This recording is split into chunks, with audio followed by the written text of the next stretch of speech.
नमस्कार दोस्तों, मेरा नाम है ललित और आप देख रहे हैं news on map India by दृष्टि आईएएस। इस एपिसोड में हम लोग कुछ ऐसे लोकेशंस के बारे में बात करेंगे जो कि पिछले हफ्ते भारत में चर्चा में रही है और ये हमारे एग्जाम पॉइंट ऑफ व्यू से भी काफी इंपॉर्टेंट हो सकती है। तो चलिए बात करते हैं लोकेशंस के बारे में। एमसीक्यूज के माध्यम से लोग एक मॉक टेस्ट करवाने की सोच रहे हैं जो कि आपका 29 दिसंबर को 2024 में एक all India open mock test होगा जो कि आपके यूपीएससी प्रीलिम्स 2025 एग्जाम के लिए काफी महत्वपूर्ण होगा। आपको पता चलेगा कि आपकी तैयारी कैसी चल रही है। ठीक है, तो ये 29 दिसंबर को जो ये मॉक टेस्ट होगा इसका टाइम रहेगा सुबह 9:30 से 11:30 बजे तक। ये दोनों इंग्लिश और हिंदी मीडियम में अवेलेबल रहेगा। ठीक है, ये ऑनलाइन और ऑफलाइन भी अवेलेबल रहेगा। अगर आप ऑफलाइन लेना चाहते हैं तो आप हमारे सेंटर्स पे विजिट कर सकते हैं, दिल्ली, प्रयागराज, लखनऊ, नोएडा, इंदौर और जयपुर। ठीक है, तो इसी के साथ आप इस पर्टिकुलर टेस्ट के लिए रजिस्टर कर सकते हैं। लिंक जो है आपको डिस्क्रिप्शन में मिल जाएगा। चलिए तो आगे बढ़ते हैं, पहले सवाल के साथ स्टार्ट करते हैं और उससे पहले अभ्यास प्रश्न देख लेते हैं जो कि आपको पिछले हफ्ते दिया गया होगा। गोवा के संबंध में निम्नलिखित कथनों पर विचार करें। उत्तर, तेरेखोल नदी इसे महाराष्ट्र से अलग करती है। दूसरा है, राज्य से होकर बहने वाली प्रमुख नदियां मंडोवी, जुआरी, तेरेखोल, चपोरा और बेतुल हैं। ठीक है, तो आप पहला स्टेटमेंट देखते हैं कि उत्तर तेरेखोल नदी। देख लेते हैं मैप में ये कहां पे है। ये आपके गोवा का मैप है। ऊपर आप देखेंगे महाराष्ट्र है, ये गोवा महाराष्ट्र का बॉर्डर है और यहाँ पे ये एक छोटी सी जो स्ट्रीम बह रही है ये आपकी है तेरेखोल नदी। ठीक है, तो ये आपका पहला स्टेटमेंट तो सही हो गया कि तेरेखोल नदी है और ये महाराष्ट्र और गोवा के बॉर्डर पे भी है। ठीक है, आगे देखते हैं कि राज्य से होकर बहने वाली प्रमुख नदियां हैं मंडोवी, जुआरी, तेरेखोल, चपोरा और बेतुल। तो देख लेते हैं इनको भी एक बार। आप देखिए यहाँ पे खांदे पार एक नदी है, फिर ये महादाई नदी या फिर आप मंडोवी नदी जिसे कहते हैं मंडोवी नदी, फिर आप देखेंगे जुआरी, चपोरा है ही, तेरेखोल हमने यहाँ पे देख लिया है। तो आप कह सकते हैं कि सारी नदियां जो है यहाँ से गोवा में बहती है। तो ये स्टेटमेंट दूसरा आपका सही हो जाएगा। ऑप्शन सी जो है आपका यहाँ सही उत्तर है। ठीक है, चलिए अब पहले स्टेटमेंट के साथ स्टार्ट करते हैं आज के एपिसोड की। पहला आपका सवाल है, सिंधुदुर्ग और विजयदुर्ग प्रसिद्ध ऐतिहासिक स्थल निम्नलिखित में से किससे जुड़े हैं? प्राचीन व्यापार मार्ग, नौसेना के जहाज, तटीय किले और रॉक कट गुफाएं। अब जो ये शब्द है दुर्ग, ये दुर्ग अपने आप में आपको पता होगा ये फोर्स के लिए यूज किया जाता है। ठीक है, किलों के लिए यूज किया जाता है। तो आप कहेंगे कि ये मार्ग नहीं है, जहाज भी नहीं है, गुफाएं भी नहीं है, किले हैं, तटीय किले हैं। ठीक है, तो ये तो सिंपली आप लॉजिक से भी सॉल्व कर सकते हैं। इसके अलावा ये सिंधुदुर्ग और विजयदुर्ग जो है मराठाओं के बहुत बड़े सेंटर हुआ करते थे। ये मराठाओं की जो सेना थी उसमें उन्होंने एक नौसेना का भी सेक्शन स्टार्ट किया था। ठीक है, और उसके लिए ये दुर्ग काफी इंपॉर्टेंट हुआ करते थे। एक का नाम है विजयदुर्ग और दूसरे का नाम है सिंधुदुर्ग। ठीक है, विजयदुर्ग जो है वो किसी और डायनेस्टी के पास हुआ करता था। शिवाजी महाराज ने इसे जीता था और उसके बाद इसका नाम जो है विजयदुर्ग रख दिया गया था। उस जहां तक मैं जानता हूं उस डायनेस्टी का नाम था सिलाहर डायनेस्टी। ठीक है, और सिलाहर डायनेस्टी के साथ युद्ध करके इस किले को जीता था उन्होंने और उसके बाद यहाँ पे मराठाओं का शासन रहा है। ये तटीय किले हैं जो कि मराठाओं के अंदर रहे हैं और स्पेसिफिकली स्पीकिंग शिवाजी के अंदर में रहे हैं। ठीक है, तो ये आपका लोकेशन है, ये सिंधुदुर्ग का लोकेशन है महाराष्ट्र में। ठीक है, यहाँ पे कुछ इंपॉर्टेंट एस्पेक्ट यहाँ दिया हुआ है। शिवाजी जी महाराज ने पश्चिमी तट पर यूरोपीय और मुगल प्रभाव का मुकाबला करने के लिए एक मजबूत नौसेना का निर्माण किया। सिंधुदुर्ग और विजयदुर्ग ऐसे तटीय किलों ने समुद्री सुरक्षा को मजबूत किया। ठीक है, हालांकि अभी ये चर्चा में इसलिए थे कि अभी रिसेंटली एक भारत का पहला मैरीटाइम हेरिटेज कॉन्क्लेव करवाया गया था और ये करवाया है ministry of port, shipping and waterways ने। ठीक है, उसी के चलते जो हमारी पुरानी लेगेसी वाले पॉइंट्स हैं या ऐसी जगह है जहां पे हमारे इतिहास में वो जगह काफी इंपॉर्टेंट रही है, तो उसको यहाँ पे उन्होंने हाईलाइट करने की कोशिश की थी। इसमें उनका नाम आया था सिंधुदुर्ग और विजयदुर्ग का। ठीक है, तो सिंधुदुर्ग के बारे में बात कर ली है, विजयदुर्ग आप यहाँ पे देख लीजिए, ये भी उसी लोकेशन के आसपास है, महाराष्ट्र और गोवा वाले एरिया के अंदर। तो ये दोनों ही इंपॉर्टेंट फैक्टर है। ये देखिए ये आपके महाराष्ट्र में लोकेटेड है और यहाँ पे जब हम लोग सिंधुदुर्ग के बारे में बात करें तो ये भी आपके महाराष्ट्र में लोकेटेड है। ये महाराष्ट्र की बॉर्डर है यहाँ तक और नीचे इसके गोवा है। ठीक है, तो ये वाला जो दोनों फोर्ट है वो आपके लिए काफी इंपॉर्टेंट होंगे, इनको याद रखिएगा। अगला सवाल देखते हैं। उससे पहले आप देख लीजिए भारतीय जो मैरीटाइम हेरिटेज कॉन्क्लेव हुआ था तो उसके अंदर क्या क्या किया गया। Showcase at one place entire India's maritime legacy, Bharat की नौसेना की या मैरीटाइम लेगेसी जो है उसको एक जगह पे पूरा बताया गया। इसके अलावा ग्लोबल कल्चर कॉन्फ्लुएंस, तो और भी अलग अलग जो ग्लोबली अगर हम लोग maritime you can say security की बात करें या फिर मैरीटाइम जो एस्पेक्ट है उसकी बात करें तो यहाँ पे कल्चरल, रिलीजियस, इकोनॉमिक कॉन्फ्लुएंस किया गया था और यहाँ पे बहुत सारे देशों ने इसमें पार्टिसिपेट किया था। ठीक है, टेक्नोलॉजिकल एवोल्यूशन के बारे में बात की गई थी, स्पिरिचुअल और कल्चरल एक्सचेंज के बारे में बात की गई, और मैरीटाइम हेरिटेज को प्रिजर्व करने की बात की गई कि हमारे जो भी ऐसे दुर्ग है या कोई ऐसी जगह है जो कि मैरीटाइम हेरिटेज का हिस्सा है, हमारे लिए सांस्कृतिक रूप से काफी इंपॉर्टेंट है, उसको प्रिजर्व करने की, उसको बचा के रखने की बात की गई थी। ठीक है, तो ये कुछ जनरल पॉइंट है जो आप देख सकते हैं। अगला सवाल है, भारतीय वन सर्वेक्षण की 2023 की रिपोर्ट में किन राज्यों को जंगल की आग के लिए बहुत उच्च जोखिम वाले क्षेत्रों के रूप में वर्गीकृत किया गया है? तमिलनाडु, उत्तराखंड, केरल और राजस्थान। ये सभी को पता होगा कि उत्तराखंड को यहाँ पे सबसे ज्यादा जोखिम वाला एरिया माना जाता है जब हम लोग फॉरेस्ट फायर की बात करें या जंगली आग की बात करें। तो आप देखिए ये जो काले रंग के यहाँ एरिया दिए गए हैं, आपका हिमाचल प्रदेश, उत्तराखंड, मध्य प्रदेश, महाराष्ट्र, छत्तीसगढ़, तेलंगाना, आंध्र प्रदेश और उड़ीसा, ये जो एरिया है यहाँ पे आग लगने के चांसेस ज्यादा है। सबसे ज्यादा चांस जो है वो उत्तराखंड में है। ठीक है, तो ये आपका फॉरेस्ट फायर रिपोर्ट ने ऐसा कहा है और हमने आपका आंसर बता दिया, उत्तराखंड। चलिए आगे बढ़ते हैं। 18वीं भारत वन स्थिति रिपोर्ट 2023 के संबंध में निम्नलिखित कथनों पर विचार कीजिए। अब हम लोग इस रिपोर्ट की अगर बात कर रहे हैं तो वन सर्वेक्षण जो आपका के द्वारा निकाली जाती है, ये भारतीय वन सर्वेक्षण के द्वारा ये रिपोर्ट निकाली जाती है। तो यहाँ पे ये दिया गया है, ISFR को भारतीय वन सर्वेक्षण द्वारा 1987 से द्विवार्षिक आधार पर लाया जाता है। दो फैक्ट दिए गए हैं यहाँ पे, एक तो कौन लाता है और कब से ला रहा है और ये कैसे ला रहा है, द्विवार्षिक आधार पर। ये तीनों ही चीजें बिल्कुल सही है। ऑप्शन ए जो है स्टेटमेंट 1 जो है आपका सही है यहाँ पे। अब आप मुझे बता सकते हैं कि भारतीय वन सर्वेक्षण का हेडक्वार्टर कहाँ है, ये आप मुझे कमेंट बॉक्स में बता सकते हैं, क्योंकि अगर आप फॉरेस्ट सर्विसेज वगैरह की प्रिपरेशन कर रहे हैं तो ये आपको पता होना चाहिए। ठीक है, अगला है, सबसे अधिक वन क्षेत्र वाले शीर्ष 3 राज्य मध्य प्रदेश है, उसके बाद जो है अरुणाचल प्रदेश और छत्तीसगढ़ है। तो ये बात बिल्कुल सही है, सबसे ज्यादा फॉरेस्ट एरिया जो है मध्य प्रदेश के पास है, फिर अरुणाचल प्रदेश के पास है और फिर आपके कहें कि छत्तीसगढ़ के पास है। ठीक है, तो ये स्टेटमेंट भी सही हो जाता है। ऑप्शन सी जो है आपका यहाँ सही उत्तर होगा, दोनों ही स्टेटमेंट सही है। ठीक है, यहाँ पे आप थोड़ा सा मैप देख लीजिए कि जहां पे जो एरिया दिखा रहे हैं, ये जो ग्रीन एरिया है, ये आपके फॉरेस्ट एरियाज है। ठीक है, अब यहाँ पे देखिए राजस्थान क्षेत्रफल की दृष्टि से सबसे बड़ा राज्य है, नो डाउट, बट यहाँ पे आप देखेंगे कि थार मरुस्थल होने की वजह से यहाँ पे वनस्पति बहुत कम है या फिर फॉरेस्ट कवर बहुत कम है।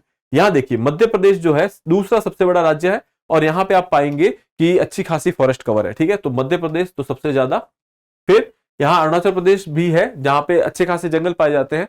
ठीक है, अरुणाचल प्रदेश और फिर है आपका छत्तीसगढ़। ठीक है, अब आप मुझे कमेंट बॉक्स में ये बताइए, ये तो हुआ एरिया के हिसाब से सबसे बड़े 3 राज्य कौन है। आप बताएंगे कि एरिया के या फिर परसेंटेज के हिसाब से सबसे ज्यादा वन जो है, जैसे मान लीजिए कि स्टेट के एरिया के परसेंटेज के हिसाब से सबसे ज्यादा वन कहां पाए जाते हैं, ये आप मुझे कमेंट बॉक्स में बता सकते हैं। इसके अलावा कुछ चीजें यहाँ पे डिस्कस की गई है कि टोटल फॉरेस्ट कवर है वो 8,27,357 स्क्वायर किलोमीटर है, जो कि भारत के एरिया का 25.17% जो है फॉर्म करता है। वहीं पे अगर केवल फॉरेस्ट कवर की बात करें, यहाँ पे देखिए फॉरेस्ट कवर और ट्री कवर को साथ लिया गया है कि मतलब जो आपके जंगली क्षेत्र है और उसके साथ साथ ऐसे क्षेत्र जहां पे अच्छे से पेड़ों ने कवर कर रखा है, उसको भी यहाँ साथ में काउंट किया गया है। खाली फॉरेस्ट कवर की बात करें तो वो 21.76% है, 21.67%, और यह है 7,15,343 स्क्वायर किलोमीटर। ठीक है, आगे बढ़े। अगला सवाल है, बोर्डोइबाम बिलमुख पक्षी अभ्यारण्य के बारे में निम्नलिखित तथ्यों पर विचार कीजिए। यह असम में स्थित है और 27 वर्षों में पक्षी प्रजातियों की संख्या 72% से गिरावट की गई है या फिर गिरावट दर्ज हुई है। तो अगर आप देखेंगे सबसे पहले ये चर्चा में ही इसलिए है, बोर्डोइबाम इसका नाम है, बोर्डोइबाम और बिलमुख। ये जो एरिया है असम में है। अगर आप ये मैप देखेंगे तो आप पाएंगे कि ये दोनों एरिया यहाँ पे असम में पाए जाते हैं। और यहाँ पे आप देखेंगे कि एक रिपोर्ट आई है जिसके अंदर ये कहा गया है कि यहाँ पे पक्षियों की जो प्रजातियां हैं, स्पीशीज है, उनके अंदर 72% की गिरावट हुई है। आप पाएंगे कि 1957 में यहाँ पे लगभग 167 प्रजातियां पाई जाती थी, जो कि कम होकर के 2024 में 46 के आसपास हो गई है। ठीक है, तो ये एक बड़ी गिरावट है पक्षियों की प्रजातियों में। इसके अलावा ये ऐसा हुआ क्यों है, क्योंकि यहाँ पे जो आपकी आर्द्र भूमि होती है या वेटलैंड्स होते हैं, उनकी जो स्थितियां हैं अच्छी नहीं है। वेटलैंड्स और उसके आसपास के एरिया का वहां पे आप यूं कह सकते हैं कि वो क्षीण होते जा रहे हैं, जिसकी वजह से यहाँ पे जो है ग्राउंड वाटर टेबल भी डिक्लाइन हो रहा है और वो अल्टीमेटली कहीं ना कहीं इन पक्षियों को इफेक्ट कर रहा है। अब यहाँ पे आ जाइए वापस, दोनों स्टेटमेंट, ये असम में स्थित है, ये बात भी बिल्कुल सही है। दूसरा स्टेटमेंट की 27 वर्षों में यहाँ पक्षी की प्रजातियों में कमी हुई है, ये बात भी सही है। ऑप्शन सी जो होगा यहाँ पे आपका सही उत्तर होगा। ठीक है, अगला सवाल देखते हैं, क्वेश्चन नंबर 5। निम्नलिखित कथनों पर विचार करें। केन बेतवा लिंक परियोजना नदी जोड़ो परियोजना है जिसका उद्देश्य मध्य प्रदेश में केन नदी से अधिशेष जल को उत्तर प्रदेश के बेतवा में स्थानांतरित करना है ताकि सूखाग्रस्त बुंदेलखंड क्षेत्र की सिंचाई की जा सके। दूसरा है कि केन और बेतवा नदियां यूपी में उत्पन्न होती है और यमुना की सहायक नदियां हैं। ठीक है, पहले तो ये देख लेते हैं कि ये यूपी में उत्पन्न नहीं होती है, ये एमपी में मध्य प्रदेश में उत्पन्न होती है। ठीक है, और ये यमुना की सहायक नदियां, ये बात सही है, लेकिन दूसरा स्टेटमेंट आपका गलत है। ठीक है, केन बेतवा लिंक परियोजना जो है नदियों को जोड़ने की परियोजना, यहां पे क्या किया जाएगा कि जहां पे ज्यादा पानी है, जैसे केन नदी है, केन नदी का जो सरप्लस पानी है या ज्यादा पानी है उसको लेकर के बेतवा नदी के अंदर ट्रांसफर किया जाएगा। ठीक है, तो आप यूं देखेंगे कि केन का पानी बेतवा नदी में लेके जाया जाएगा और किसके माध्यम से, एक नहर के माध्यम से लेके जाया जाएगा।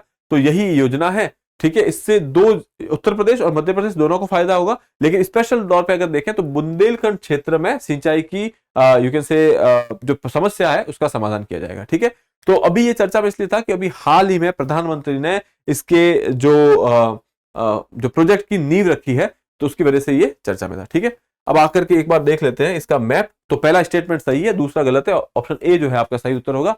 अगर आप ये मैप देख पा रहे हैं तो आप देखेंगे कि ये एक नदी है, केन नदी, जो कि यमुना में जाके मिल रही है। मध्य प्रदेश में कहीं पे इसका ओरिजिन होता है, उद्गम होता है, और उसके बाद यहाँ पे आप देखेंगे ये बेतवा नदी है जो कि मध्य प्रदेश में इसका उद्भव होता है और फिर ये जाकर के यमुना में मिल जाती है। ठीक है, अब आप पाएंगे कि यहाँ पे ये एक लिंक कैनाल है, ये नहर बनाई गई है जिसमें से इस नदी का पानी लेकर के इस नदी में डाला जाएगा। ठीक है, और यहाँ पे एक इंपॉर्टेंट चीज ध्यान रखने की है कि यहाँ पन्ना टाइगर रिजर्व है। ठीक है, अब इस लिंक की वजह से पन्ना में कुछ समस्या हो सकती है जिसकी वजह से पन्ना भी चर्चा में रहता है। ठीक है, तो ये दोनों चीजें जो है आपको यहाँ ध्यान रखनी है। ठीक है, आगे बढ़ते हैं, अगला सवाल देख लेते हैं। उससे पहले ये सारी चीजें जो मैंने आपको बताई वो यहीं लिखी हुई है, अगर आप चाहें तो इनको पढ़ सकते हैं। ठीक है, जैसे कि आप देख लीजिए कि ये दोनों मध्य प्रदेश में ओरिजिनेट होती है, यमुना की ट्रिब्यूटरी है। ठीक है, और जो है कि केन जो है यमुना को बांदा डिस्ट्रिक्ट में मिलता है, यहाँ पन्ना टाइगर रिजर्व से केन नदी निकलती है। तो ये सारी चीजें मैं डिस्कस कर चुका हूं। एक चीज आप यहाँ पे ध्यान रखेंगे कि ये पहला प्रोजेक्ट है। जब हम लोग नेशनल पर्सपेक्टिव प्लान और रिवर लिंकिंग प्लान की बात करते हैं तो ये पहला प्रोजेक्ट है, Ken Betwa river linking project. ठीक है, आगे बढ़ते हैं। इनर लाइन परमिट के संबंध में निम्नलिखित कथनों पर विचार कीजिए। इनर लाइन परमिट भारत सरकार द्वारा जारी की एक आधिकारिक यात्रा दस्तावेज है जो किसी भारतीय नागरिक को संरक्षित क्षेत्र में आंतरिक यात्रा की अनुमति देता है। वर्तमान में अरुणाचल प्रदेश, नागालैंड, मिजोरम और मणिपुर ILP राज्य है। ठीक है, अभी रिसेंटली सरकार के द्वारा एक प्रोटेक्टेड एरिया रेजिम जो है वो इंपोज की गई थी, केवल नागालैंड, मिजोरम और मणिपुर है, इन 3 जगह पे ये किया गया था। तो वैसा ही एक कॉन्सेप्ट है इनर लाइन परमिट। ठीक है, तो इसलिए हमने ये चर्चा में ले लिया था इसको।